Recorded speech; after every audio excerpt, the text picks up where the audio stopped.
You know, I'm amazed by how this little sapling will one day become a towering tree. But what amazes me even more is that addition is built into the life of this little sapling. This little tree will spread seeds even while it is still in the fragile stages of infancy, so that next year more saplings just like it will spring up. Now, even though logically this appears to threaten the life of the sapling because it means competition over the resources that bring life, each tree still participates in the process of addition. In reality, it leads to greater health for the tree because of the benefits gained from being part of a group of trees.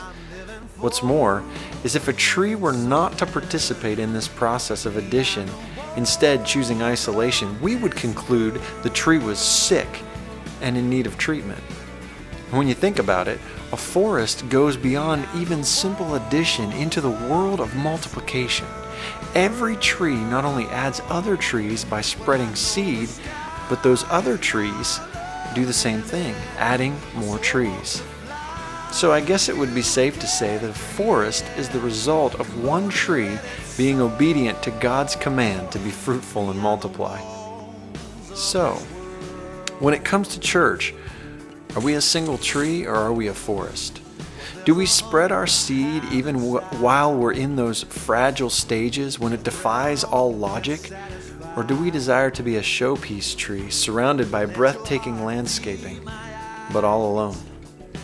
Do we pour everything we have into our own little building and our ministries, or do we give away, recognizing it is inherent to our DNA as Christ's body to give away? The church down the road isn't competition, it's part of our forest. The church planter isn't an intruder, but just another sapling seeking to contribute to the forest of God's kingdom. Throughout the Old and New Testament, God restates again and again His desire that we be fruitful and multiply. It not only relates to families and individuals, but churches. The truth is, I would much rather go far together than go fast alone. I'd much rather be about multiplication, confident that I may not see the final results, but a forest is inevitable. Even if it takes a little longer, I would much rather be part of a forest than stand as a single tree. A single tree in your front yard might be a nice showpiece and garner much conversation, but a forest, now that's something to talk about.